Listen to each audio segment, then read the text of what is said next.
Cam जो मजामा भाई लोग, आज फिर से चलते हैं पंजाब की वीर भूमि, जहां कालांतर में लिखे गए इतिहास के एक पन्ने को फिर से पलटाना मांगता। भिड़ू ऐसा क्या था उस 37 साल के सरदार में कि अक्की सरकार को उसका डेथ वारंट जारी करना पड़ा। भिड़ू ऐसा क्या था उस सरदार में कि पंजाब का एक बड़ा हिस्सा उसे गॉड फादर समझता था। भिंडरावाले को हिस्ट्री में एक बागी सरदार के रूप में दर्ज किया गया, जिसने सिख उग्रवाद को चरम पर पहुंचाया। मगर एक सच यहां भी है कि अक्खे पंजाब में लाखों लोग उसके एक ही सहारे मरने मारने को उतर जाते थे। अरे उनके एक ही सहारे लाखों सिख छोकरे लोग ने शराब नशा छोड़ दिए ला। बिड़ू एक बात अपनी खोपड़ी में चिपका देने की, अपन इधर किसी को जज करने नहीं आएला और ना ही ये बताने आएला कि कौन सही था कौन गलत। अपन आएला एक स्टोरी को प्रेजेंट करने। अपन का काम खत्म, अपन कल्टी मार लेगा। अगर दिल करे तो चैनल को सब्सक्राइब कर देने का। पंजाब मोगा के रोड़े गांव में एक सिख परिवार में सरदार जोगिंदर सिंह और निहाल कौर को 8 संतान थे। भिंडरावाले इनमें 7वें संतान थे। पिता जोगिंदर सिंह बोले तो किसान भी थे और स्थानीय सिख नेता भी।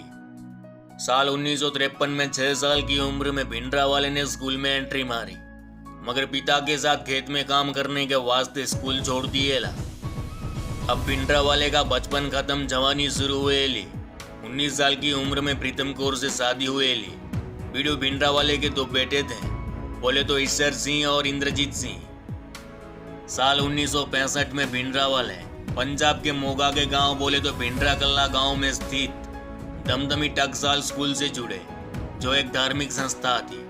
वही टाइम पे दमदमी टकसाल के प्रमुख थे गुरबच्चन सिंह भिंडरावाले। उनके बाद करतार सिंह प्रमुख बने।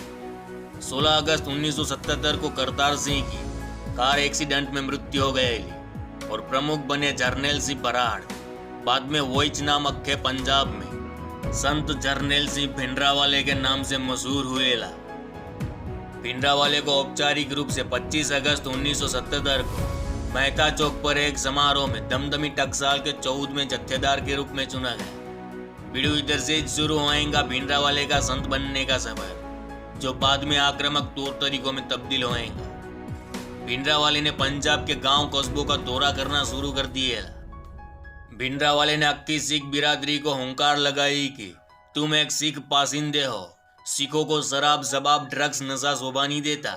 भिंडरावाले के एक इशारे पंजाब के छोकरे लोग ने नशे को लात मार दी। वहीं भिंडरावाले ने सिख कल्चर को बचाने के वास्ते सभाएं शुरू कर दिए ली। वहीं दहेज पीड़ित लड़कियों की मदद भी की। बोले तो फुलटू फटाक एक संत वाला काम, और पंजाब के लाखों लोग उनसे जुड़ते गए, मगर हिंदुओं से उनकी बनती ना थी। फिर हमें इन टॉपिक पे नहीं जाना जहां से कोमवाद वाली बातें निकल कर आए। 1977 से लेकर 1962 तक उन्होंने सिख धर्म का प्रचार करने के वास्ते पंजाब के शहरों गांवों में भौतिक दौरा किए ला। भारत के कई राज्यों में सभाएं की। बोले तो भिंडरावाले ने सिख बिरादरी के छोकरे लोग में फिर से सरदारी वाला खून उबाल दिए ला। अब फिर से छोकरे लोग लंबी दाढ़ी पगड़ी किरपान रखने लगे। यही तो भिंडरावाले का जादू था। बिड़ू कहा जाता है कि भिंडरावाले को बनाने में कांग्रेस का अहम रोल था। कहानी जाता यही सच है। कांग्रेस ने उसे बंदूक से निकली गोली समझा, मगर दादा निकला एटम बम, जो मुड़कर कांग्रेस पर ही गिरा और भौकाल मचा डाला।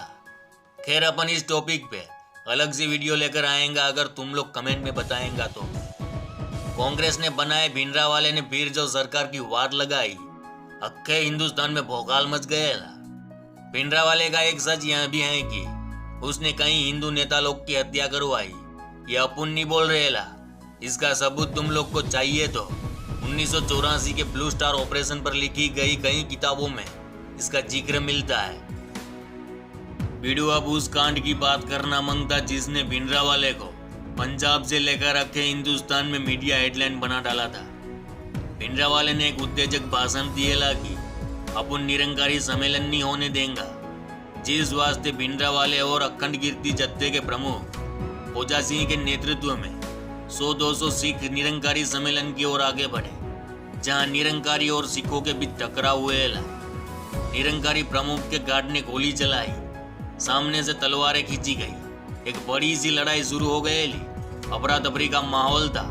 इसी बीच फौजा सिंह ने अपनी तलवार से निरंकारी प्रमुख गुरबच्चन सिंह की गर्दन को काटने का प्रयास किया, मगर गुरबच्चन के अंगरक्षक ने फौजा सिंह को गोली मार दी। इस कांड ने भिंडरावाले को सुर्खियों में ला दिया। इस कांड के बाद पंजाब राजनीति में उथल पाथल शुरू हो गए। अकाली दल हारा, कांग्रेस फिर से सत्ता में आए, बयानबाजी का दौर शुरू हो गया और कई कसूर बेकसूर लोग की जाने गई, चाहे फिर वह सिख हो या हिंदू। 24 अप्रैल 1980 को निरंकारी प्रमुख गुरबच्चन सिंह की हत्या हुई, जिसमें भिंडरावाले गिरफ्तार हुए, मगर बाद में छोड़ दिए गए क्योंकि भिंडरावाले को और भी इस्तेमाल करना चाहती थी कांग्रेस। मगर भिंडरावाले बिना कार्रवाई से जेल से छूटे। लोगों को लगने लगा भिंडरावाले से सरकार भी डरती है।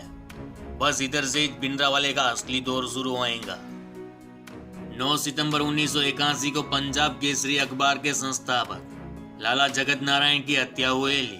आरोप लगा भिंडरावाले के ऊपर। भिंडरावाले को अरेस्ट करने का फरमान जारी किया गया, जिस वास्ते कई बेगुनाह सिखों को बहुत ही परेशान किया गया।